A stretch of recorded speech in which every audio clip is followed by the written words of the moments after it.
tried it. Bottle coloring, it doesn't matter what is available for you to color, you can.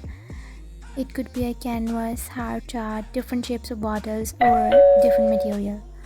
Before applying color, make sure your bottles or other pots are cleaned, washed, and completely dry.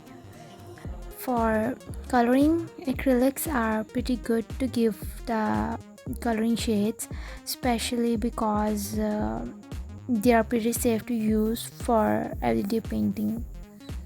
And yeah, you need just water for them, and no kind of petrol, oil, spirit, etc.